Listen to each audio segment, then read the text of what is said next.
Chegou a hora então, pessoal, começamos aqui com os nossos casos de colocar em prática aquela abordagem mais conceitual e teórica que a gente ganhou da eletrocardiografia, mas agora não adianta nada fazer um diagnóstico lindo se a gente não souber como agir diante daquele diagnóstico, não é verdade? Bora lá então, começamos pelo caso 1 que traz a história da Dona Maria José, já é uma senhora de 82 anos, hipertensa há muito tempo, ela está usando hidroclorotiazida e enalapril, e ela vem se queixando de palpitação e ela procurou o pronto-socorro. Repare uma coisa interessante, ela teve 2 episódios semelhantes nos últimos 6 meses, então não é a primeira vez que ela vem tendo isso, é a primeira vez que isso apareceu, ela já vem tendo isso, todos aparentemente com resolução espontânea, embora esse tenha sido o mais incômodo de todos. Nega outras morbidades, PA tá boa, realizou prontamente o seguinte traçado. Então tá aqui para mim, dá uma olhadinha. Primeira coisa, pergunta, existe taquicardia? O intervalo entre as ondas R é menor do que 3 quadradões? Nesse aqui tá dando para ver bem. Existe. Segunda pergunta, existe uma onda P para caracterizar se é um ritmo sinusal ou então atrial? Não existe. Terceira, existe alguma onda F de flutter em aspecto dente de serra batendo quadradão a quadradão naquela arritmia matemática? Não tem, então não é um flutter. Quarta pergunta, QRS estreito ou alargado? QRS estreito, então esse QRS não veio do ventrículo, não foi um miócito conduzido em estímulo não, então é uma arritmia que vem de cima. Quinta e última pergunta, intervalo RR, re ou irregular? Acho que não preciso dizer mais nada, completamente irregular. Então, qual é o diagnóstico? Você já sabe muito bem, nós estamos diante da principal, vamos colocar assim, a mais importante de todas as condições nesse material que você está recebendo, fibrilação atrial. Aí na minha vida prática também, para você que vai ser cardio, para você que não vai ser cardio, vai trabalhar em PS, vai trabalhar em UTI, onde quer que você vá, você vai encontrar a fibrilação atrial de alguma maneira. Então vamos começar a conversar sobre ela, já que ela é tão importante assim. Em primeiro lugar, para a gente ter um entendimento de verdade, vamos entender como é que começa essa história, por que um indivíduo começa a ter uma fibrilação atrial, de onde é que vem isso, como é que surge essa história toda. Então vamos botar o seguinte, a gente pode ter vários mecanismos que formem uma arritmia. Dentre eles, o mais importante de todos é conhecido como mecanismo de reentrada. Como é que seria isso? Então vamos pensar aqui numa porção qualquer do nosso coração, vamos imaginar aqui que em um determinado momento existe aqui algum tipo de dano estrutural. Por aquele local ali, vamos colocar assim, por algum tipo de dano, pode ter sido uma isquemia, uma fibrose, não me importa muito agora, alguma coisa acontece naquela região e que as propriedades de condução daquela região elas sejam modificadas. O que vai acontecer? Um estímulo que esteja passando por ali naquela hora e que queira caminhar por aquela região, ele não consegue. É como se fosse uma estrada que estivesse interrompida. A gente diz aqui que essa área alterada, por exemplo, uma área isquêmica, para ficar bem palpável, ela é uma área que tem uma alteração no seu período refratário e ela demora mais para ser estimulada. Então o estímulo não consegue passar por ali. Resultado, ele vai dando a volta, vai passando ao redor, até que num determinado momento aquela área já se repolarizou e aí o estímulo consegue passar por ali e voltar. Na hora em que ele estava descendo, ele encontra, opa, o caminho está aberto de novo, ele pega e volta. E na hora em que ele volta, ele fecha um curto-circuito, formando o que nós chamamos de um circuito de reentrada. E esse circuito vai começar a fazer uma alta frequência dessa região de estímulos. E aí, peraí, a gente já conversou que o estímulo normalmente ele nasce onde? Lá no nó sinusal e vai descendo. Por que ele nasce no nó sinusal? Porque é a estrutura que se despolariza mais rapidamente do que as outras. A partir do momento que o meu circuito de reentrada passa a se despolarizar, passa a funcionar numa frequência mais rápida que a do nó sinusal, olha, beijo e tchau para o nosso sinusal, é ele que passa a mandar. E se é ele que passa a mandar, ele passa a gerar uma arritmia cardíaca, um ataque à arritmia. Ficou claro isso? Se a gente for pegar a fibrilação atrial, a gente vai encontrar uma bagunça, uma verdadeira zona lá no átrio do paciente, porque são múltiplos circuitos de reentrada. Se são muitos circuitos de reentrada, obviamente aquele estímulo cada hora nasce de um lado. Se cada hora o estímulo nasce de um lado, a distância para ele descer para o ventrículo e fazer um QRS é cada hora diferente. Então você vai ver um ritmo, um ritmo de ondas R completamente irregular. Ao mesmo tempo, como é cada hora um querendo mandar, o átrio, quem que manda? Peraí, opa, ele não consegue contrair, ele não consegue ver quem é que está mandando o estímulo, ele não consegue contrair ordenadamente. Então, se eu não tenho um estímulo atrial organizado, uma contração organizada, você não vai ver onda P. Por isso, a fibrilação atrial é marcada tipicamente, como a gente já viu, por ausência de ondas P na presença de um ritmo RR completamente irregular, beleza? E aí vamos entender o que pode levar, então, a um paciente desenvolver esses múltiplos circuitos de reentrada. Então vamos pensar assim, a primeira coisa e mais clara que tem que ficar, é um paciente que tem uma condição estrutural que tem alterado a propriedade de condução atrial do estímulo elétrico ali daquele átrio. Beleza, e o que a gente vai marcar aqui? Quais são as duas grandes cardiopatias? Lembra que o estímulo ele começa no átrio. É uma fibrilação atrial, tá no nome. Um átrio que fibrila, tem a ventricular, que é ritmo de parada, só que aqui, como o ventrículo continua bom, é o átrio que vai fibrilar.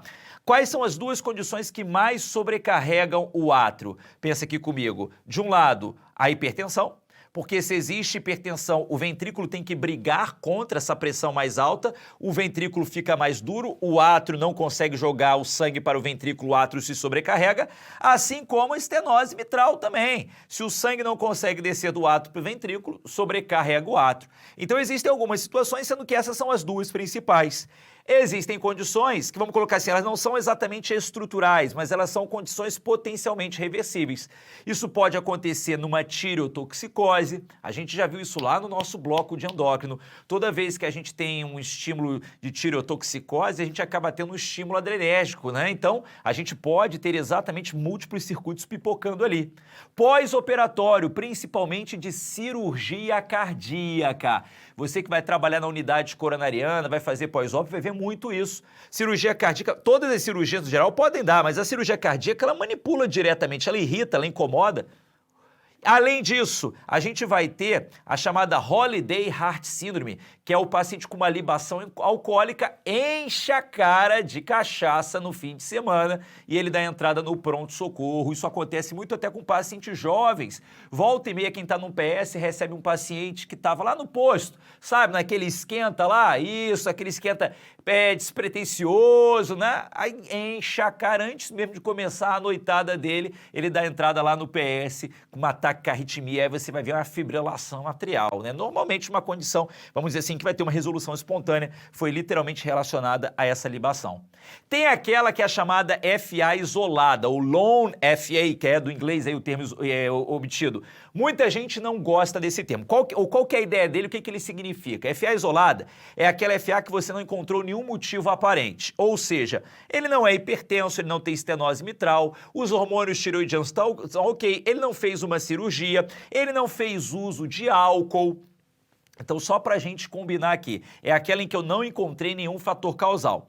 Muita gente não gosta desse nome porque, na verdade, sempre tem alguma coisa, né? Sempre tem. Geralmente, essa pessoa ela nasceu com esse circuito de entrada e, por algum motivo, em algum momento, por algum estímulo, por algum gatilho, desencadeou aquela arritmia. Se você investigar, se você fizer um estudo eletrofisiológico, você vai acabar descobrindo alguma coisa. Então, por isso que muitos acham esse termo isolada inadequada, porque sempre existe um mecanismo de base. De qualquer maneira, o nome ainda é muito utilizado, cai muito em prova, então a gente pelo menos tem que saber que ele existe. E aí, a partir do momento que esta pessoa ela tem um motivo para fazer, ela vai desenvolver a FA, beleza. Só que dependendo da forma que ela fizer a FA pode ter um prognóstico diferente. Por exemplo, uma FA de um episódio apenas, curtinha, ela tende a resolver espontaneamente, ela tende a ser mais benigna.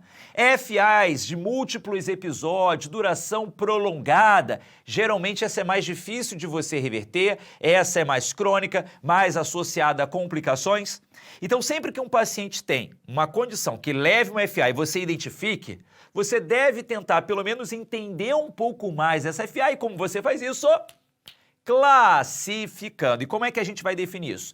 Primeiro é isso, definir se é um primeiro episódio ou se é um quadro recorrente. Um primeiro episódio pode ser um quadro extremamente benigno, isolado, aleatório, uma tirotoxicose, um pós-operatório, eventualmente um distúrbio eletrolítico que vai ser resolvido e nunca mais pode ser que ele volte. Se ele é recorrente, você já entende que deve haver um mecanismo de base que venha perpetuando. Fora isso, você vai configurar e vai classificar de acordo com a duração. Você tem aquela FA, que é a FA paroxística, que é aquela FA que geralmente dura 24 a 48 horas, não mais do que isso. Ela vem, em poucas horas ela vai embora. Mas, por definição, ela pode durar até 7 dias. A gente tem a FA persistente, que seria com mais de 7 dias, mais de uma semana. A gente tem a FA, a de longa duração, que é acima de 1 ano. E a gente tem a FA permanente, que é aquele nosso paciente que a gente já optou, já é tão prolongada, já optou por não reverter. Então esse paciente ele mantém a FA dele, a FA permanente, é assim que ele vai ficar. Tudo bem? A máxima que fica aqui é a seguinte: quanto mais tempo de FA, mais difícil é a reversão. Então, esses pacientes de longa duração são os pacientes que brevemente serão os pacientes com uma FA permanente. Beleza? A menos que nunca alguém tenha identificado. Mas é muito comum que esse paciente já tenha por várias vezes identificado, tratou, não reverteu, tratou, não reverteu, tratou, e aí acabamos deixando então ele com a FA. Ok. Agora, peraí. Eu já sei que existe FA, eu já sei o que pode ter levado, eu já sei como classificar. Agora fica a pergunta, por que a gente estuda tanto FA assim? Por que se leva tão a sério a FA assim? Por que se investiga tanto? Por que a arritmia aqui mais cai? Qual que é a importância que a FA? Ela deve ter, senão a gente não perderia aqui o nosso tempo. Claro que não, claro que tem. São as consequências da FA que marcam toda a importância que ela tem na nossa vida de prova e na nossa vida prática. Você sabe me dizer quais são as duas grandes complicações que a FA pode dar? Para pensar aqui comigo, vou colocar aqui, mas para pensar comigo. Imagine aqui um átrio contraindo muito rápido. Imagine esse átrio contraindo aqui a 200, 300 batimentos por minuto, completamente desordenado. Vamos colocar assim.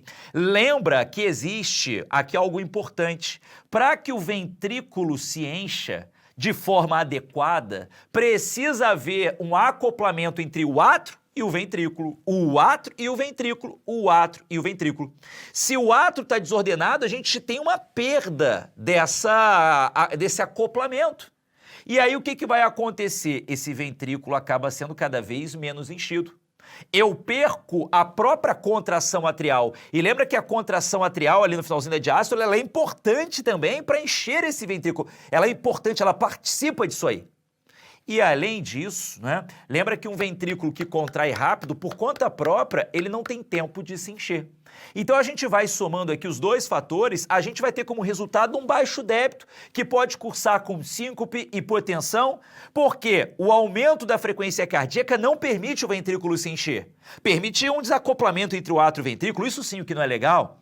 E a própria perda da contração atrial também diminui o enchimento ventricular. Menos sangue no ventrículo, menos sangue que vai para frente. É o baixo débito aí. Fora que se existe um acoplamento ruim, o átrio ele fica mais congesto e de forma retrógrada, ele pode levar o quê? A um edema agudo de pulmão, a uma congestão pulmonar. Perfeitamente isso pode acontecer. E aqui tem uma coisa interessante, por quê? Eu falei para você que normalmente esses pacientes são hipertensos e a gente sabe que a hipertensão ela leva a uma sobrecarga atrial, uma sobrecarga pressórica, ventrículo duro, o átrio tem que contrair contra o ventrículo duro e aí surge uma bulha. Lembra como é que é o nome dessa bulha que surge por uma sobrecarga pressórica, essa bulha acessória, resultante aqui dessa contração atrial mais vigorosa? Lembra? Qual que é a bulha que depende do átrio? Você nunca mais esquece isso, a bulha que depende do átrio é a B4. Qual é a bulha que depende do átrio? É a B4. Beleza. O que a gente está falando aqui? Que a contração atrial ela é perdida. Então lembra sempre isso, um detalhe importante no exame físico de pacientes com fibrilação atrial. Isso cai em prova. Além do pulso, além de um pulso irregular que você vai palpar, além de um pulso variável, porque em alguns momentos o ventrículo se enche um pouco mais, em outros um pouco menos, um pouco mais, um pouco menos, além dessa amplitude variável, a gente vai encontrar na ausculta cardíaca uma ausência da B4. quátrio. A B quátrio some porque é a bulha do átrio. Marcado isso. Agora, ao mesmo tempo, aquele líquido, aquele sangue que não desce do átrio para o ventrículo, galera, ele fica parado dentro do átrio e sangue parado nunca é boa coisa. A gente sabe o que acontece. Paciente imobilizado, sangue parado lá na perna dele, faz o quê? Faz trombo. No caso do átrio esquerdo é pior ainda, porque se ele faz um trombo, esse trombo se desgarra e vai para a circulação, por exemplo, vai para a cabeça. O paciente faz um baita de um AVC isquêmico. Então, outro grande ponto é a complicação tromboembólica pela estase atrial. Pela simplesmente a presença de um líquido que a gente chama de um líquido de remora, que fica ali paradão, indolente dentro daquele átrio. É isso que acontece. E aí, quer ver uma coisa? Complicações hemodinâmicas, claro que a FA, por haver uma perda da contração atrial de fato, ela é, vamos dizer assim, mais importante por isso. Mas alterações hemodinâmicas, de uma forma geral, toda ataque à arritmia mais grave pode dar, beleza? Agora, essa complicação tromboembólica não, ela é muito importante desse sangue que fica parado no átrio. Daí, surgiu a necessidade de entender quem era o paciente que dentro da fibrilação atrial seria aquele paciente com mais chance de fazer um episódio tromboembólico. E aí eles começaram, peraí, quem mais? Ó, aquele ali faz mais, hein? Ó, aquele perfil ali de paciente faz mais também.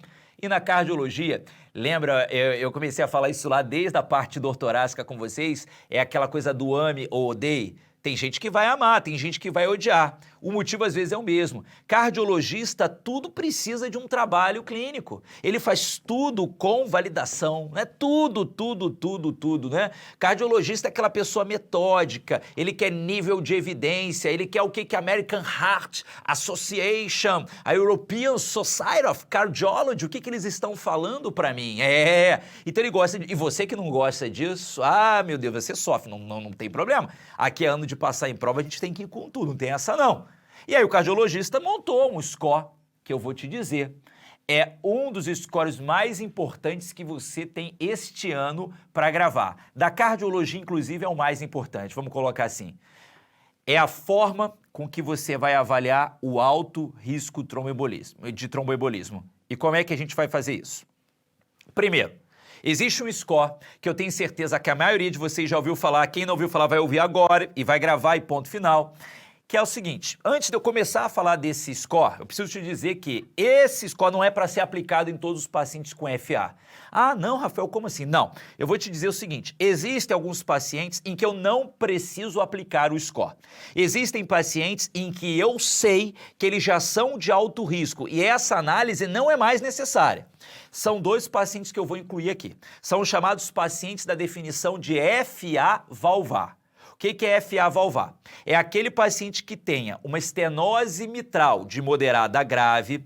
A gente tem uma parte especial do nosso módulo ProMed mais para o fim, quando a gente vai falar de semiologia cardíaca e valvopatia. Então a gente vai conversar sobre insuficiência mitral, estenose mitral, como gradua tudo isso. Mas por enquanto eu queria que você gravasse. É a estenose mitral de moderada a grave ou então pacientes portadores de prótese valvar. Beleza? Estenose mitral, prótese valvar. Beleza, a gente vai gravar aqui. Show de bola? Guardamos isso aí?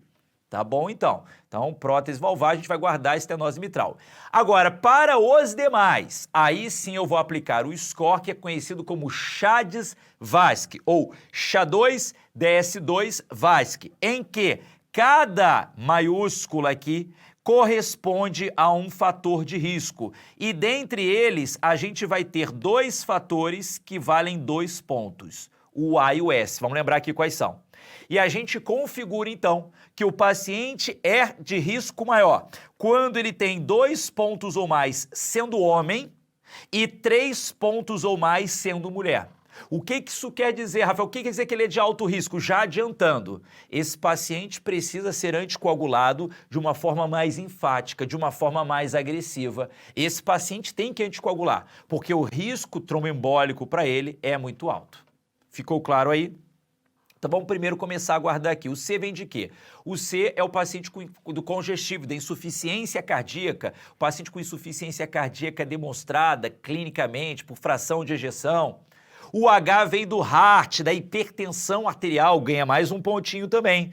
Dali a gente vai ter o A, e reparem que o A vale 2 pontos, estou marcando aqui para você. E o A de age, do inglês, que seria idade de 75 anos para frente. Depois o D vem de diabetes, e a gente gravou aqui mais um pontinho. Depois vem o S, e o S vale 2. O S vem para a gente aqui do secondary, do stroke, do quadro secundário que você quer evitar. E não é só o stroke que entra aqui, não só o AVC. Entra o AVC, o AVE, entra o ataque isquêmico transitório e entra qualquer quadro de embolia. Vale 2 pontos. Então, de repente, uma embolia para a pontinha do dedão também entra aqui pra gente, beleza? É a prevenção secundária, o secondary ou stroke. O V de VASC, aqui pensando aqui em episódio vascular. Então, o paciente que tem a doença vascular, por exemplo, a doença vascular periférica, esse paciente já ganha 1 ponto também. A gente vai ter o que o A de age novamente, só que aqui só ganha 1 ponto, cuidado, que é de 65 a 74. E o S, S de sexo, que também na descrição original era categoria de sexo, é o sexo da paciente, então o sexo feminino, eles identificaram que tem um risco maior. Daí, então, fez 2 pontos no homem, ganhar alto risco, 3 pontos na mulher, vira alto risco. Uma coisa interessante que você pode notar nesse score e que parece uma coisa até meio doida. Peraí, Rafa, deixa eu entender uma coisa. Vamos imaginar que não tivesse o score do sexo feminino, beleza? Então, estaria errado pensar que é a partir de 2 pontos, tanto para o homem quanto para a mulher? Porque, peraí, toda mulher já parte de 1 ponto. Então, na verdade, é quando ela faz 2 pontos, para ela somar 3, que ela vira de alto risco. É isso mesmo que eu estou pensando? Perfeito. Se você entendeu isso de forma brilhante. Então por que a Sociedade de Cardiologia não pegou e tirou o sexo feminino e botou todo mundo a partir de 2 pontos? Não seria mais fácil? Seria. Mas aí não seria cardiologista. E qual é a graça? Não, cardiologista, não, eu quero manter. E aí eu tenho que... mas aí eu vou ter que gravar 3 para mulher, por que eu não gravo 2 para todo mundo? O problema é seu, se vira aí. Qual que é o fundamento disso? Então eles querem continuar mostrando que a mulher tem um risco já um pouco mais alto simplesmente pelo fato de ser mulher e tal, uma questão muito mais teórica. Não vamos tirar não, mas essencialmente é isso. É a partir de 2 pontos que é alto risco, a mulher como já parte de 1, para ela a pontuação de alto risco é de 3. Beleza? Qual é a ideia? 2 no homem, 3 na mulher, guarda, vou anticoagular. Agora, e se meu paciente for um paciente intermediário? Se for aquele paciente que tiver 1 ponto homem ou 2 mulher? Aqui nem que sim, nem que não. Você pode fazer ou pode não fazer anticoagulação. A tendência hoje tem sido, claro, desde que a pessoa não seja uma pessoa de alto risco para sangramento, claro, inclusive a gente tem scores hoje que podem estimar a chance do paciente sangrar, é que a probabilidade, a presença em prova é praticamente nula, mínima, mas tem o RAIS bleed, por exemplo, que a gente deixa até no material para você conhecer, tem calculadoras eletrônicas que você pode usar para estimar esse risco de sangramento. Então, claro, nesse paciente que tem um risco mais alto, você evita anticoagular, beleza? Mas, de uma forma geral, a tendência tem sido anticoagular, ok? Mas aqui não tem certo e errado, pode anticoagular ou pode não anticoagular. Já no paciente, homem que não faz ponto nenhum, ou a mulher que só faz 1 ponto, ou seja, é só o fato dela ser mulher, é sem anticoagular, beleza? Marcamos isso aí. Show de bola! Tranquilo, tranquilo. Então, vamos que vamos, porque a partir de agora a ideia é que a gente entendeu o que pode levar a FA, sabe como diagnosticar, sabe como classificar, sabe as repercussões que a FA pode dar, entendendo que a mais importante de todas, além da hemodinâmica, é o alto risco. Entendemos como caracterizamos hoje um indivíduo que tenha FA e um alto risco tromboembólico. E claro, a gente estuda tudo isso, a gente junta tudo isso para chegar a hora de tratar o nosso paciente. É claro que nosso objetivo vai ser esse. Então vamos começar a traçar juntos aqui o nosso entendimento. Vamos começar a pensar o seguinte. Lembra quando eu te falei e te mostrei aquele mecanismo que havia de curto-circuito formado? E eu até botei a bolinha ali correndo, fazendo aquele circuito de reentrada. Vamos pensar o seguinte, a partir daquele momento que o circuito arma, igual um curto-circuito elétrico, você de alguma maneira tem que dar um jeito de acabar e interromper aquele curto-circuito, não é isso? De alguma maneira você tem que fazer essa interrupção. A gente pode ter, por exemplo, medicamentos que fazem isso. Não é garantia, não é segurança, mas eu posso fazer. Agora, será que existe outra maneira que seja uma forma mais rápida, imediata e, vamos dizer assim, praticamente certa de que eu consiga interromper? Sim. Quando, em vez de fazer uma terapia farmacológica, eu faça um choque. Porque o que o choque faz é fazer um grande estímulo elétrico que zera aquele circuito para que tudo comece do zero novamente. O estímulo vai ser gerado em outro local e se aborte aquele ciclo de reentrada. Por que eu estou dizendo isso? Quando você tiver um paciente grave, ou seja, um paciente com um ataque à arritmia e uma instabilidade hemodinâmica, só tem um tratamento que é permitido. Não é fazer um medicamento, esperar que ele corra na veia do teu paciente para uma hora chegar no coração e quem sabe fazer um efeito. Não, você vai dar um choque no peito desse paciente. Você vai fazer um tratamento à base de choque, você vai fazer uma cardioversão.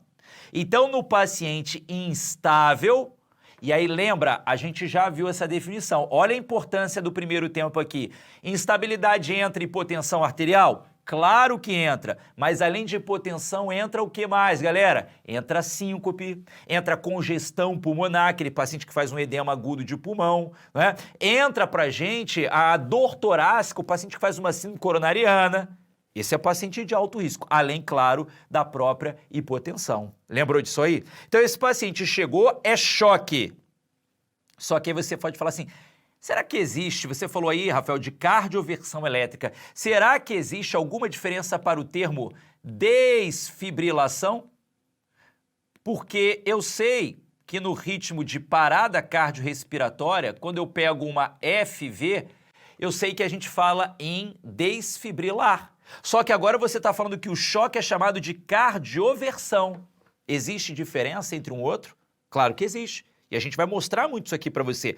Mas já pegando a ideia, não sei se você já viu isso, de repente você ainda não passou por essa situação, mas quando você vai chocar alguém, existe um item, existe um botão no seu aparelho cardioversor desfibrilador em que você tem lá a capacidade, a possibilidade, a escolha de fazer um choque sincronizado ou um choque desincronizado. Existe essa opção.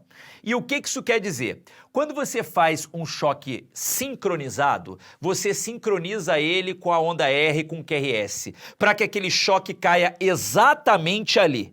Então, na hora em que você estiver fazendo lá do traçado eletrocardiográfico, você garante que o choque ele vai cair aqui, ou seja, você garante um lugar seguro. Na hora que vai despolarizar o ventrículo, o choque vem com tudo e entra no lugar que era para entrar mesmo. Isso é a cardioversão elétrica, que é o choque sincronizado. Combinado isso?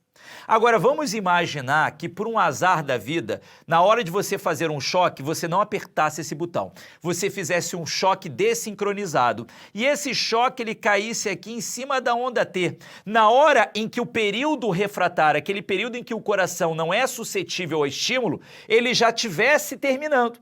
E esse ventrículo já fosse passível de estimulação, o que aconteceria? Esse estímulo, pá! Ele entraria antes do tempo, ele serviria quase como se fosse uma extrasístole, mas uma extrasístole do mal, através de um choque, de uma grande carga. E isso pode desenvolver um mecanismo de arritmia mais grave, a gente chama de um mecanismo R sobre T. Isso existe, e isso é ruim. Então para pensar. Normalmente o choque que a gente usa nas taquiarritmias é o choque que a gente chama de cardioversão, que é o choque sincronizado. Porém, nos ritmos de parada, FV, TV polimórfica, em que o QRS ele é muito desorganizado, não tem como você chocar em cima daquele QRS. Por quê? Imaginar choque em cima, aí vem aquela onda toda molenga da fibrilação, ele não reconhece, não choca, você perde o tempo. Ficou claro isso aí? Até para você gravar, olha, eu gosto de gravar assim, ó, o choque desincronizado é o choque da desfibrilação. Então, desfibrilar um choque sincronizado. No paciente com FA, eu tenho QRS? Tenho um QRSzinho bonitinho, estreito. Então, eu vou fazer a cardioversão. A gente vai usar uma carga entre 120 a 200 joules. Ficou claro isso? Ok. Tá bom. Agora vamos imaginar assim, Rafael, peraí, ó. Não, meu paciente, ele não estava hipotenso, não, meu paciente não teve uma síncope, não teve congestão, não teve dor torácica, o meu paciente estava estável. Ok, então o que a gente vai fazer nessa situação? Vamos pensar o seguinte. Se você pegar esse paciente agora na emergência, essa paciente chegou para você e perguntar para ela o que está te incomodando, se você perguntar para ela, me diz uma coisa, gênio da lâmpada, um primeiro desejo que eu te desse, que você me agradeceria muito, que seria muito útil para você, essa pessoa provavelmente vai falar assim, doutor, eu tô com a sensação de uma batedeira, meu peito tá batendo muito rápido, eu tô achando que eu vou morrer, é uma sensação bastante desagradável, tá me dando falta de ar. A pessoa vai falar da palpitação, a pessoa vai falar do aumento importante da frequência cardíaca, como a medida mais importante. Se você perguntar para ela assim, tá, mas e o que você acha comigo do seu risco tromboembólico? Ela fala assim, doutor, peraí, tá batendo aqui, tá um incômodo muito grande, eu não tô aguentando aqui, doutor. Faz um jeito de diminuir essa batedeira aqui no meu peito. É isso. A primeira coisa que você vai fazer, que é o que garante o controle sintomático dessa paciente, é o controle da frequência cardíaca. E aquele estímulo que está descendo do átrio em grande velocidade para o ventrículo, tem uma forma muito importante que você tem de fazer com que ele desça um pouco mais devagar do átrio para o ventrículo, que é usando uma droga que seja inibidora do nó do átrio ventricular. Lembra, o primeiro tempo ele é fundamental para entender o restante, não tem como pular aquele primeiro tempo, pessoal. Lembra quando a gente combinou que no nó do átrio ventricular, o estímulo que descia do átrio para o ventrículo, ele dava aquela paradinha no nó ventricular, meio que uma pausa, imperceptível para a gente, mas ele batia uma conversinha ali no nó ventricular. Então o que eu posso fazer é alentecer um pouco mais essa condução. Eu posso usar drogas que sejam inibidoras. Se o átrio está contraindo lá em cima a 300, 400 batimentos por minuto, eu não vou deixar o ventrículo bater na mesma frequência, mas de jeito nenhum. E é esse o papel que eu vou assumir. Que tipo de drogas que eu vou fazer? Então, ótima droga que vai inibir nó do átrio ventricular e que é muito boa para controlar a frequência cardíaca. A gente já conhece muito bem o beta-block. Ah, mas dá para usar em pacientes com insuficiência cardíaca? Claro que dá. A gente usa carvedilol, metoprolol, bisoprolol. Tá aí. Ah, mas dá para usar no paciente isquêmico? Claro que dá. É o paciente isquêmico que mais se beneficia, né? Que a gente lembra sempre. Agora, é claro que existem opções, existem outras drogas que são capazes de inibir o nó do átrio ventricular? Existem. Por exemplo, aquele paciente que não pode usar um beta-bloqueador, ele de repente vai usar um antagonista de cálcio. Não a nifedipina, lodipina, porque essas são drogas vasoseletivas. A gente vai usar antagonistas de cálcio que sejam cardioseletivos. Você lembra dos dois principais? A gente tem o diltiazem e a gente tem o verapamil. Além disso, naquele paciente que tem insuficiência cardíaca e que de repente você não está conseguindo fazer um controle com um beta-block, você vai pegar e vai adicionar um digital. Sim, o digital. Lembrando, claro, que o digital ele só está autorizado para ser utilizado na ICFER, na insuficiência cardíaca de fração de ejeção reduzida. Qual que é a grande droga para controle de frequência no paciente com insuficiência cardíaca? É o beta-block. Mas no paciente que permanece sintomático, que não consegue controlar os sintomas, o digital é uma opção. Só para você entender aqui, eu vou falar já já de uma droga que também é capaz de inibir o nó ventricular e eventualmente a gente também pode usar, mas geralmente a gente não usa de rotina para esse fim não. É a amiodarona, tá? Ela também tem a capacidade de fazer bradicardia, inibir esse nódo, mas geralmente a gente não usa com essa finalidade. A gente usa para outra, mas não com essa. Ah, mas poderia, eu já vi usando. Pode, mas normalmente a gente não faz e eu vou te dizer por quê. Pelo menos não de rotina para todo mundo e eu já vou te dizer o porquê. Tudo bem? Beleza. Então, nessa hora, vamos dizer assim, você hoje já sabe que você não precisa, de repente, fazer um controle da frequência tão rigoroso quanto se propunha no passado. Um controle da frequência mínimo próximo para uma faixa do normal já melhora os sintomas dessa paciente. Ali para perto de 100, ela já bate um bolão, ela fala assim, ai doutor, nossa, Senhor, Deus agora para mim, nossa mãe, hein? Que coisa maravilhosa. O senhor controlou, agora eu consigo até conversar um pouco mais, falar um pouco mais, porque do jeito que estava aquela batedeira, não estava dando não. Ok. Então nessa hora, você começa a entender um pouco mais essa paciente, conversar mais com ela e agora vai. Nesse momento, você acaba até fazendo um novo eletro dela, ela que estava batendo lá muito rápido, a frequência cardíaca de 170, agora você pegou, ela está 108, 110, aí você está tranquilo, mas você nota uma coisa, essa paciente continua em FA, claro que ela continua.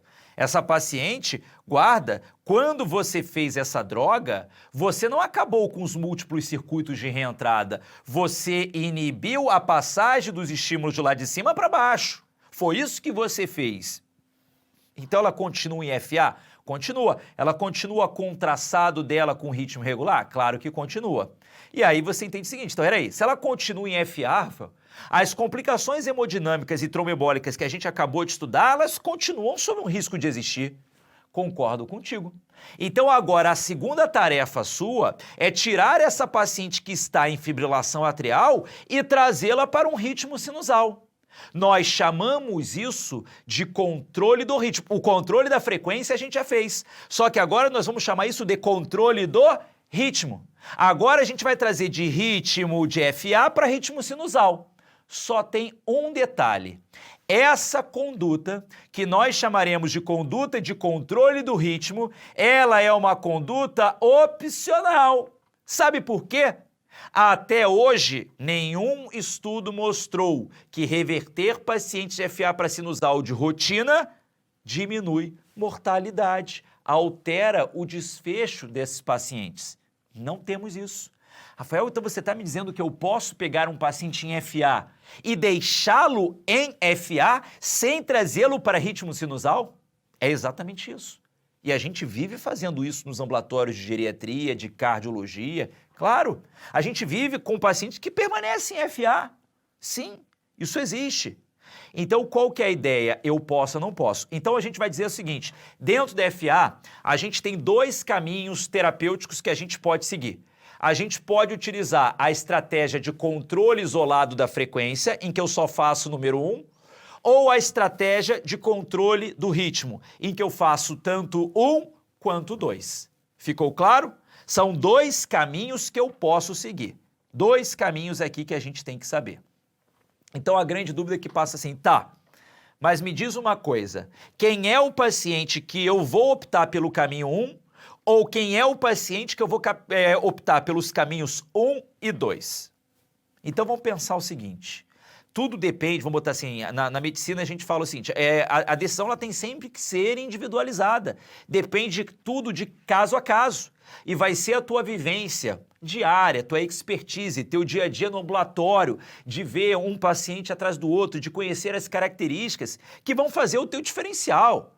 É óbvio que nessa hora o cardiologista ele tira isso de mão cheia, quem tem menos experiência acaba titubeando um pouco mais. É a hora que vai fazer toda a diferença essa experiência do profissional. Mas a gente pode meio que traçar um panorama, assim, mais ou menos a ideia, que é a seguinte, imagine de um lado, um senhor que chegue para você. Esse senhor, ele é tabagista, ele é hipertenso, ele tem insuficiência cardíaca, ele tem um eco com aumento de diâmetros cavitários, esse paciente ele tem hipertensão de longa data. Mas diz uma coisa, esse paciente, a ideia é que ele já deve ter um coração bem doente.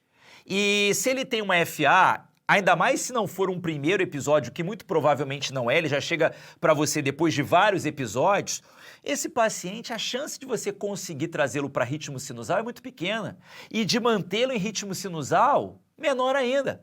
Então, nesse paciente, seria uma conduta muito interessante você mantê-lo em ritmo sinusal. Desculpa, e mantê-lo em ritmo de FA. Agora, pensa numa outra paciente para você, chega numa paciente para você jovem, primeiro episódio, chegou do nada, nunca teve isso, está chegando para você, não tem história de hipertensão de longa data, ela é jovem, não tem múltiplos fatores de risco, essa paciente vai pensar, você vai pensar diferente. Por exemplo, chega para você uma paciente, chega para você, Paola Oliveira, o que você faz nessa situação?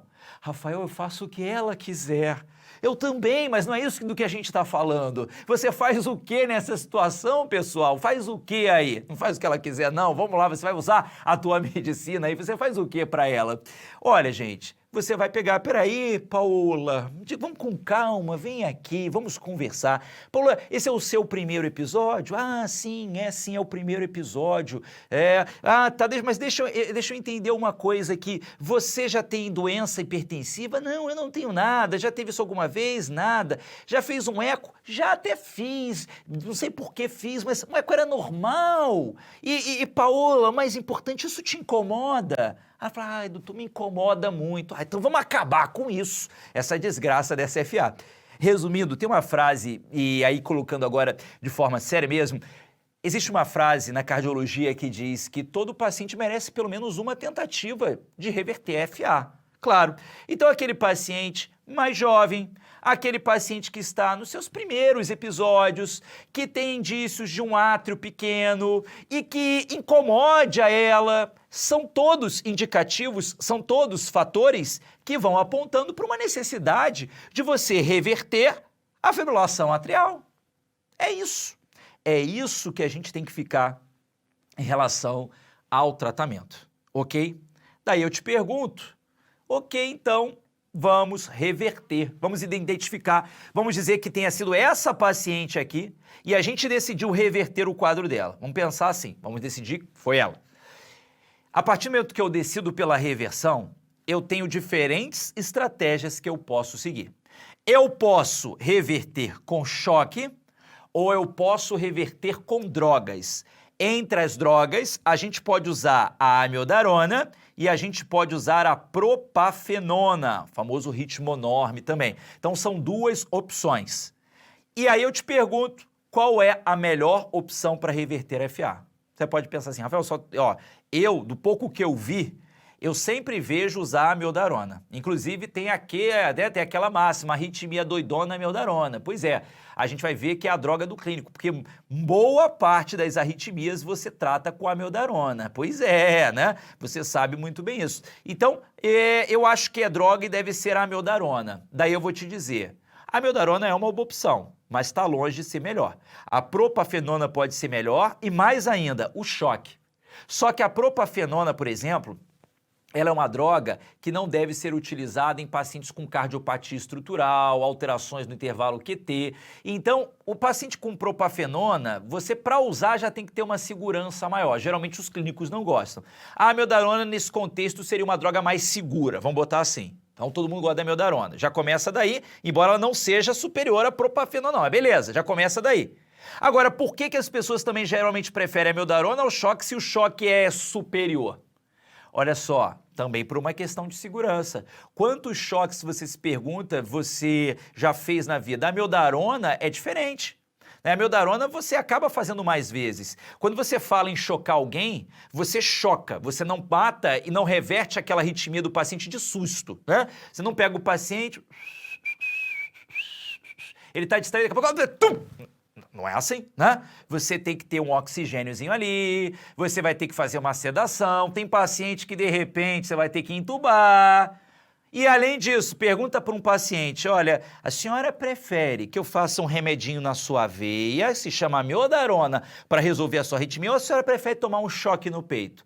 Me diz um ser humano que vai falar, doutor, choca aqui, ó, bem no meio do peito, eu quero um chocão, mas dá com vontade para a gente já resolver eu ir embora. Isso não existe.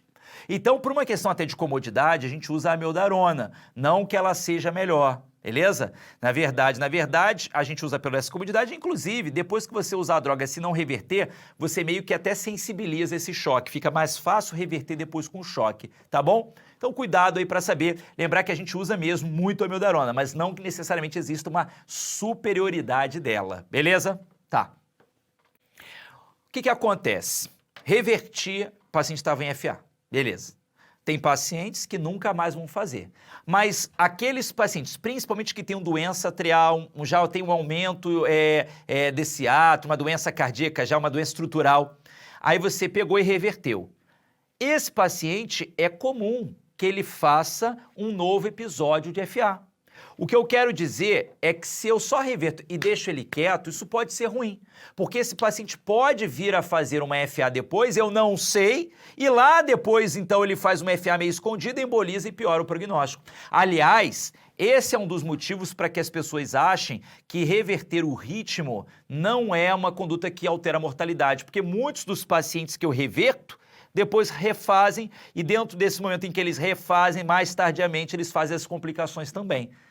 Então, como é que eu saio dessa questão, hein? Então, vamos pensar o seguinte, os pacientes de mais alto risco, que geralmente são esses pacientes mais velhos, com cardiopatia de base, com átrio maior, que não seja uma situação mais autolimitada, esses pacientes, a gente normalmente vai fazer para eles uma droga profilática. Então, eu reverto e faço uma profilaxia. Mais uma vez, tirando aqueles pacientes de primeiro episódio, libação alcoólica, mais jovens, esse foi um episódio isolado, não faço. Mas para aqueles pacientes em que eu tenho a indicação de fazer, os mais idosos com cardiopatia de base, eu vou usar. E eu posso usar quem? Amiodarona, eu posso usar propafenona, e eu ainda tenho uma outra opção muito boa que é o sotalol. São 3 opções. Aí você pode falar assim, Rafael, agora a amiodarona é a boa, porque eu sempre vejo a amiodarona no ambulatório. Vou te dizer que também não. A amiodarona, ela é uma droga de depósito, e sendo uma droga de depósito, ela fica muito tempo no organismo e ela pode levar lesões ao longo do tempo. Você conhece quais são as principais lesões associadas à amiodarona? Vem comigo aqui, tem 5 principais que eu queria que você lembrasse, tá bom? Então eu queria que você lembrasse primeiro lesão oftalmológica, ela pode fazer depósito corneano, primeira coisa. Segunda coisa que eu queria que você lembrasse, doença tiroidiana, ela pode fazer tanto hipo quanto hipertiroidismo. Eu queria que você lembrasse comigo de pulmão. Ela pode fazer uma PID, uma pneumopatia intersticial difusa, inclusive podendo levar à fibrose pulmonar. Ela pode fazer hepatotoxicidade, desde aumento de transaminase a uma lesão hepática propriamente dita. E ela pode levar a uma alteração da coloração da pele com fotossensibilidade. Então, olho, tireoide, pulmão, fígado e pele. Existem outros locais, mas esses são os principais. Então, a gente vai pesar sempre o seguinte, será que ele precisa usar a amiodarona? Se ele não precisar, não tem por que fazer. Qual é a grande situação que a gente usa a amiodarona de forma profilática, pessoal? Para os pacientes que tenham insuficiência cardíaca, para os pacientes que sejam cardiopatas. Por quê? As outras drogas não são muito seguras no paciente que já tem uma cardiopatia estrutural. Então, se ele já tem, melhor a amiodarona mesmo. Agora, nos outros, eu vou dar preferência pela propafenona ou pelo próprio sotalol. Ficou claro isso? Tranquilo. Agora, e se de repente você me diz, ele não pode usar nem propafenona, ele não pode usar sotalol, ele não pode usar amiodarona, Rafael? É verdade. E aí? Quer ver uma coisa? Ele até pôde usar, mas eu tentei e não reverteu. Ele tem, ou reverteu e ele volta e meia faz. Mesmo usando a medicação, ele continua fazendo FA. Profilaxia de FA não é segurança, certeza absoluta de que ele não refaz. É diminuir a chance, mas não é 100% de segurança não. E aí? E aí vamos pensar o seguinte, como esse paciente eu entendo que ele tenha múltiplos circuitos de reentrada, eu posso entender quais são esses circuitos, onde eles ficam. No meu estudo eletrofisiológico, eu vou lá e estudo ele, e ao entender onde eles ficam, eu vou lá e queimo, eu vou lá e destruo esses circuitos de reentrada. Nós chamamos isso de ablação por radiofrequência. E por que eu já não faço para todo mundo? Por diversos motivos. É um procedimento mais invasivo, é um procedimento de custo mais elevado, e como são múltiplos circuitos de reentrada, não é tão simples assim fazer a ablação. A gente vai conversar já já sobre uma outra arritmia, como ataque supra. Fazer a ablação tecnicamente é um procedimento mais simples. Na FA não é tão simples assim. Tem que ser um profissional bem mais experiente, bem mais treinado. A conversa aqui é outra. Então, a ablação por radiofrequência normalmente não é a primeira conduta de rotina. É mais para aqueles que já tentaram reverter, que estão sintomáticos, né, que tentaram usar droga e não conseguiram, ou que não podem usar nenhuma droga. Mas é uma opção também que a gente tem, que é a ablação por radiofrequência. Fechado isso, beleza, tranquilo até aqui, show de bola. Então, eu tenho o controle da frequência, eu tenho o controle do ritmo, que é opcional, eu tenho mais um terceiro item. Vamos dizer assim, existem 3 pilares no tratamento de FA, existem 3 etapas, é um tripé aqui. E o terceiro é lembrar do risco tromboembólico.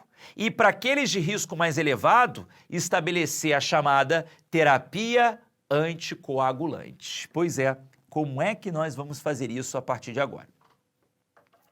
Então vamos pensar o seguinte, né? Quando a gente fala em anticoagulação, a gente vai lembrar que a gente tem anticoagulantes que são tradicionais, por exemplo, a heparina, que tem uma ação mais rápida. A gente tem anticoagulantes de ação sobre antagonismo da vitamina K. A gente viu isso tudo no módulo de hemostasia, eu estou recordando com você, que são drogas que demoram 48, 72 horas, às vezes até 5 dias para agir, então elas não têm um efeito tão imediato assim, seriam outras drogas que a gente tem para fazer. E mais recentemente a gente tem os anticoagulantes direto, anticoagulantes orais também, que são aqueles que podem ter uma atuação direta contra a trombina. Lembra, como a gente vai ter o dabigatran, e a gente tem aqueles que têm uma ação mais direta contra o fator 10A, rivaroxaban, apixaban, edoxaban, apixaban, edoxaban, rivaroxaban, mas lembrando do XA no nome sempre, para lembrar que eles atuam sobre o 10A. E aí, hein? Olha, hoje, de forma bem tranquila e bem validada, entendendo que a posologia das drogas de ação direta, hoje os chamados anticoagulantes orais novos, esses são de posologia mais cômoda, são drogas seguras, são drogas que eu não preciso ficar monitorizando o efeito terapêutico delas, entendendo tudo isso, elas são consideradas hoje a nossa preferência. Então eu posso utilizar qualquer uma delas, dabigatran, rivaroxaban, apixaban e edoxaban. Vai ser a minha primeira escolha. Se o paciente pode comprar, se o paciente tem o acesso, vai ser a primeira escolha. Agora, existe algum ambiente em que ainda a gente carece de estudos clínicos validando essas medicações? Existem ambientes em que essas medicações não seriam muito seguras? Existe. É o contexto do paciente que tem uma doença valvar ou o contexto do paciente que tem uma insuficiência renal com clearance de creatinina abaixo de 15. Nesses pacientes, qual é a droga? É o varfarin. Varfarin que eu tenho que ter um INR de 2 a 3. Eu gosto de guardar que doença valvar, eu prefiro o varfarin. No varfarin, eu avalio o INR, ou seja, ele também é uma droga para insuficiência renal. Beleza? Então, valvar do varfarin está insuficiência renal, que eu tenho que avaliar o INR. Tudo bem? Ocete, que eu uso para gravar aqui. Então, o que acontece? Essa experiência vem mudando, a gente tem que estar muito atento a isso, porque cada hora pipoca um trabalho que mostra uma segurança com essas drogas diretas. Inclusive, só para você ouvir falar, só para você ouvir.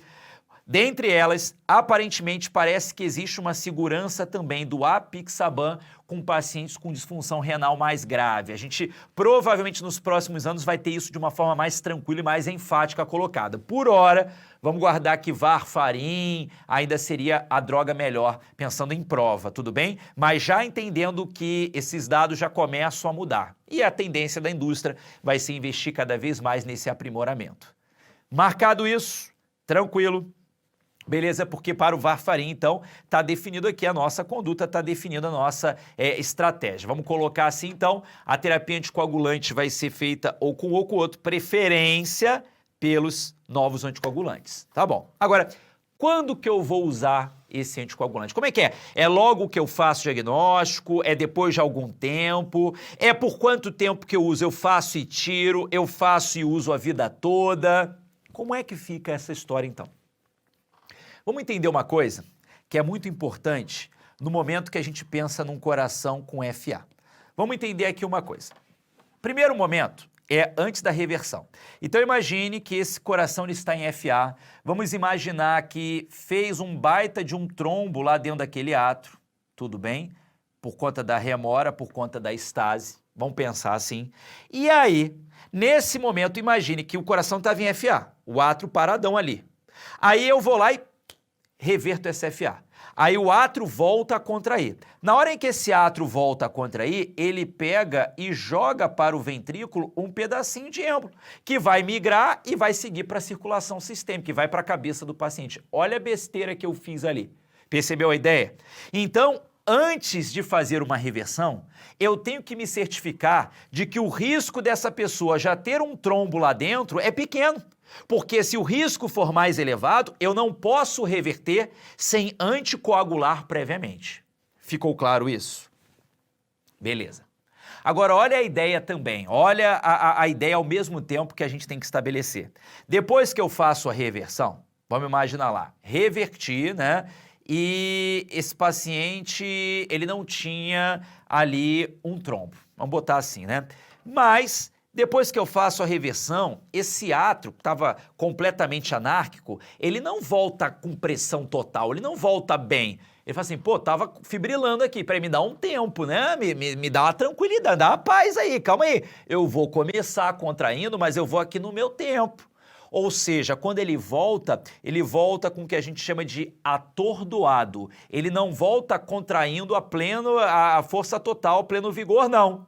O que quer dizer que, como ele volta atordoado, para muitos pacientes, o risco de que se desenvolva um trombo e ele continue embolizando também é um risco elevado.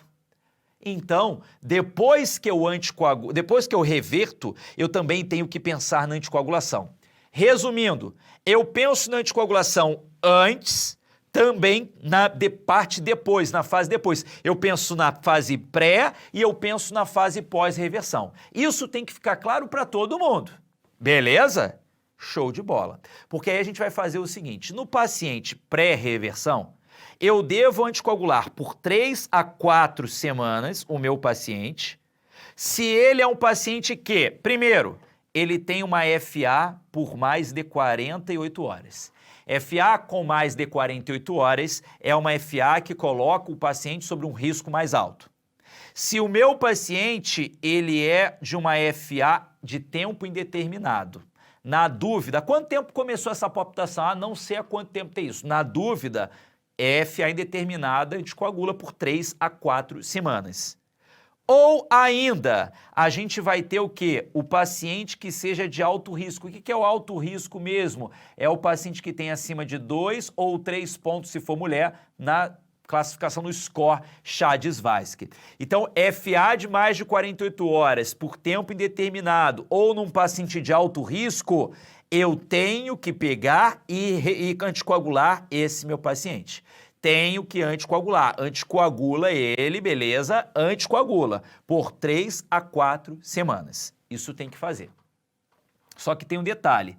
Será que... Rafael, você está me falando isso porque você entende que esse paciente tem um risco maior de ter um trombo lá dentro, né? Tá. Mas vamos combinar uma coisa? E se eu garantir para você que ele não tem um trombo lá dentro? Você me garante? E se eu te garantir isso? Bom, se você garante... Como dizia, né, uma propaganda do meu tempo, que era lá garantia, sou eu, né? Então, se você garante, tô contigo, bacana, confiei em você, tamo junto. Mas como é que você vai me garantir? Olha assim, Rafael, eu vou arrumar para você um ecocardiograma. Mas pode ficar tranquilo, não vai ser um ecocardiograma transtorácico, não. Vai ser um ecocardiograma transesofágico, em que eu tenho uma proximidade do átrio com o esôfago e eu consigo avaliar melhor aquele átrio. Tá bom para você? Aí sim eu tô tranquilo.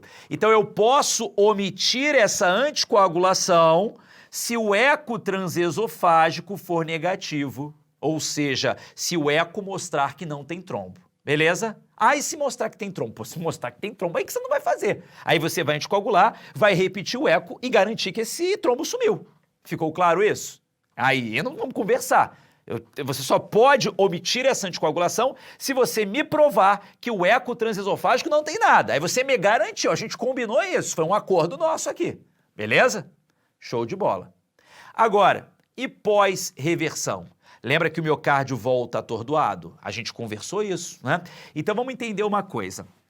Depois que o coração volta, você também precisa anticoagular por pelo menos 4 semanas esse paciente. Claro, você vai anticoagular esse paciente por 4 semanas. Beleza. Só que tem um detalhe. Tem gente que só fazer isso tá ótimo. Mas tem gente que você vai fazer às 4, mas não pode parar aí não, não. Se você parar aí, dançou, porque ele vai fazer daqui a 3 meses um AVC. Então tem gente que você precisa manter cronicamente. Então, na pós-reversão, você anticoagula por 4 semanas por conta do miocárdio atordoado. Porém, vai ser uma anticoagulação crônica se o paciente for de alto risco. Então, mais uma vez, quem é o paciente de alto risco? É o paciente com pontuação de 2 ou 3 se for mulher, é o paciente da FA valvar. Então, se esse paciente for alto risco, é crônico. O que é isso? Vai a vida toda com essa anticoagulação. Vai a vida toda, vai a vida toda. Então, a única opção, de repente, que você pode pensar é naquele paciente que fez a ablação, ele definitivamente não tem mais FA, foi monitorizado, aí é outra história. Do contrário, esse paciente vai seguir anticoagulado, anticoagulado, anticoagulado indefinidamente. Tranquilo? Beleza, fechamos aí. Show de bola, porque aí eu venho e volto com você à primeira grande pergunta. Qual é o diagnóstico do eletro? Diagnosticamos o eletro como uma fibrilação atrial. Só para a gente aproveitar e não perder viagem, lembra que a senhora falava para a gente que era um quadro que ia e voltava, não era o primeiro, era recorrente. E ela dizia que a maioria dos episódios tinha uma duração mais autolimitada, né? Então a gente pode pensar aqui num quadro paroxístico. Ela falou isso pra gente. Então ela tem uma FA paroxística recorrente, beleza? Quais seriam as medidas indicadas para esta paciente? O que a gente vai combinar aqui? Então vamos lembrar que a gente tem 2 caminhos. Quando a gente pega paciente com FA, a gente tem 2 caminhos. Lembra para mim quais são esses 2 caminhos? Você pode fazer o controle da frequência cardíaca isolado ou o controle da frequência mais o controle do ritmo. Beleza, aí a gente vai lembrar dos dados que foram colocados. Uma senhorinha de 82 anos, com hipertensão de longa data, provavelmente tem um átrio grande, FA recorrente. Olha só, não estaria errado reverter o ritmo dela, não. Mas é uma conduta bastante plausível e provavelmente a mais realizada, manter ela só em frequência cardíaca controlada e deixar ela em ritmo de FA, ok? Então, qual que seria a conduta mais plausível? Inibidor do nódo AV para controlar a frequência, ok. Agora, olha o detalhe, tem a anticoagulação também. E aí eu te pergunto, esta paciente é uma paciente de alto risco, sim ou não? Olha, ela é mulher, ela tem pra gente mais do que 75 anos, então ela já tem aqui só aqui 3 pontos, já foi. Ela é hipertensa, ela já tem aqui 4. Então essa paciente é de alto risco, então essa paciente ela precisa fazer terapia anticoagulante crônica porque ela tem um score maior igual a 3. Beleza. Então essa paciente ela segue em FA e segue com anticoagulação. Beleza, pronto. Tá definido aí pra gente.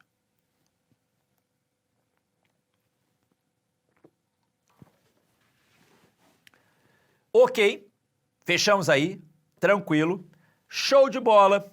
Vem comigo então para a gente analisar o nosso caso número 2. Olha o caso 2 no mesmo dia, outro paciente chega ao seu PS com uma queixa muito semelhante ao de Dona Maria. Trata-se de um homem de 60 anos com história prévia de isquemia cerebral, uma PA de 120/70 com ritmo regular, pulmões limpos, realizou prontamente o seguinte eletro. Então a gente vai percebendo que esse paciente a princípio ele tem uma PA boa, ele tem pulmões limpos, já tem um ritmo regular, então isso não é fibrilação atrial. Aparentemente é um paciente que não está em instabilidade hemodinâmica, concorda? Tá. O eletro é este aqui. Vamos analisar. Primeira pergunta, o RR ele é menor do que 3 quadradões? Existe taquicardia? Claro que existe. Segunda pergunta, existe aqui alguma onda P organizada para ser sinusal ou atrial? Não existe. Terceira pergunta, existe aqui alguma onda F de flutter que bate de quadradão a quadradão com aspecto dente de serra, fazendo a típica arritmia matemática de 150 com espaço sempre de 2 quadradões? Tem. Então isso aqui é um flutter atrial. E galera, se isso aqui é um flutter atrial, vem comigo aqui. Se isso aqui é um flutter, o que está acontecendo? Olha, agora pensa no átrio. Esta pessoa, ela também tem um circuito de reentrada do átrio, só que tem um detalhe. Esta pessoa agora, ela não tem múltiplos, mas ela tem um baita, um senhor, um macrocircuito de reentrada lá do átrio dela. Um circuito grandão, vrum, vrum, vrum, vrum, vrum, vrum, e que vem assumindo o ritmo aqui. Esse é o paciente com flutter atrial. Então vamos entender uma coisa. De alguma maneira, parece com a fibrilação. Parece. Só que a contração atrial não é tão anárquica assim. Mas parece. A frequência cardíaca não é tão alta assim na média, mas parece. Se parece, a gente entende que de alguma maneira o átrio não contrai tão bem. A gente entende que o líquido ele fica parado e continua tendo um risco tromboembólico. E para piorar a situação, só para a gente guardar aqui que também é interessante, não é incomum um paciente, na verdade, ter outros focos que estão dormindo. E aí, de repente, os outros focos acordam e ele migra para uma FA. E aí passa um tempo, esses focos dormem de novo e ele vai para o flutter. Ele faz o que a gente chama de uma fibriloflutter. No final das contas, eu estou querendo te dizer, não é uma FA, mas é uma arritmia que guarda algumas semelhanças com FA, principalmente em relação a esse risco tromboembólico. Então, vamos organizar aqui. De acordo com o traçado, qual é o diagnóstico? É o flutter. Qual seria a conduta preferencial num quadro de um flutter? Primeiro, o paciente chega extremamente taquicárdico e incomodando? Chega. Então, o que você vai fazer? Você vai usar drogas que diminuam a passagem do estímulo do átrio para o ventrículo. Você vai fazer um controle da frequência com aquelas drogas que a gente já combinou. Agora, tem um detalhe. Existe também agora uma pessoa que estava batendo a 150, eu joguei para 110. Beleza, eu joguei para 100. Ela ficou melhor, mas ela continua em ritmo de flutter. Se ela continua em ritmo de flutter, eu tenho que fazer alguma coisa contra o flutter. E aqui a gente não teve estudos suficientes para guardar tanto, para avaliar tanto se vale a pena, se altera a mortalidade ou não, reverter um flutter ou não. Como isso não é tão bem estudado quanto na fibrilação atrial, na dúvida a gente reverte. Até porque reverter um flutter é mais fácil, você consegue reverter com choque de baixa carga, o que é mais confortável para o paciente. Choques com cargas mais baixas, se você começar a pensar a partir de 50 joules, você já conseguiria uma reversão. Choques com baixas cargas, você reverte. Então, peraí, o que a gente normalmente faz para esse paciente? A gente controla o ritmo com cardioversão. E aqui é até interessante porque geralmente choque você reserva nas taquiarritmias para o paciente que está instável. Lembra sempre disso, taquiarritmia com instabilidade hemodinâmica é choque. No caso do flutter, você usa o choque tanto para instabilidade quanto para os pacientes estáveis hemodinamicamente. Você usa tanto para um quanto para outro. Então o flutter ele tem essa particularidade, o flutter ele tem essa curiosidade de fato. A gente vai tender a fazer a reversão com o choque. Até porque no nosso meio a gente não tem drogas boas para reverter. A amiodarona dá para usar? Até dá, mas não é uma boa droga para se usar. Então qual seria a melhor droga? A gente não tem para usar, seria a ibotilida. Só que a ibotilida é indisponível no mercado brasileiro. Então como normalmente a gente reverte é com a cardioversão. Ok, isso. Agora, eu te falei que ela reverte e ela tem várias, vamos dizer assim, particularidades, várias semelhanças com a FA. Da mesma forma que você reverte, a pessoa pode pegar e voltar a fazer um flutter, voltar a fazer um flutter. Então, eu posso usar drogas para evitar uma recidiva de um flutter? Eu até posso. Só que como o flutter é aquele baita circuito de reentrada, eu consigo abortar ele mais fácil do que na FA. Então, normalmente do flutter, se ele incomoda a pessoa, se ele tem vários episódios a ponto da gente pensar em ter que evitar a recidiva, fazer uma profilaxia, normalmente a conduta preferencial é queimar e fazer a ablação. Eventualmente, se o paciente deseja não fazer, ou se a ablação é falha, não consegue identificar, não consegue resolver, a gente pode usar drogas, exatamente como a gente já marcou dentro da FA, drogas que façam alguma inibição dessa condução de alguma maneira e que, nesse caso, poderiam ser úteis para não ter novos episódios. Mas é uma conduta de exceção. Geralmente, a gente vai guardar aqui, vai marcar que é a ablação por radiofrequência. Ok. FA eram 3 pilares, era um tripé do tratamento, aqui continua a mesma ideia. E veja, da mesma maneira, como a gente não tem estudos suficientes para abordagem do flutter como a gente tem para FA, em relação ao risco tromboembólico, a gente aborda da mesma maneira que a gente aborda o paciente com FA. O que quer dizer que a terapia anticoagulante vai entrar também cronicamente para os pacientes que sejam de risco elevado. No caso do nosso paciente, ele tem um risco elevado porque ele é homem e ele teve um episódio prévio, pelo menos. Ele já parte dali de 2 pontos. Então, como ele tem um score maior ou igual a 2, ele também precisa ser anticoagulado. Tudo bem?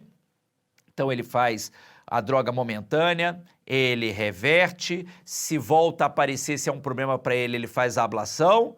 E esse paciente, por ser um paciente de alto risco, ele continua com score elevado, ele mantém a terapia anticoagulante. Só vou pensar eventualmente em tirar se ele faz de fato a radiofrequência, ele resolve por completo e ele passa um bom tempo sem ter qualquer arritmia. Aí sim eu posso pensar. Do contrário, ele vai utilizando cronicamente. O risco cardioembólico já foi plenamente demonstrado que ele tem. Esse paciente não estranharia se, além do flutter, em alguns outros episódios, inclusive quando ele fez o AVC dele, ele fez na forma de uma FA. Isso não seria nada surpreendente. Tudo bem, tranquilo. Vamos dar mais uma pausa aqui e a gente volta com tudo para terminar os nossos casos de taquiarritmia e síncope.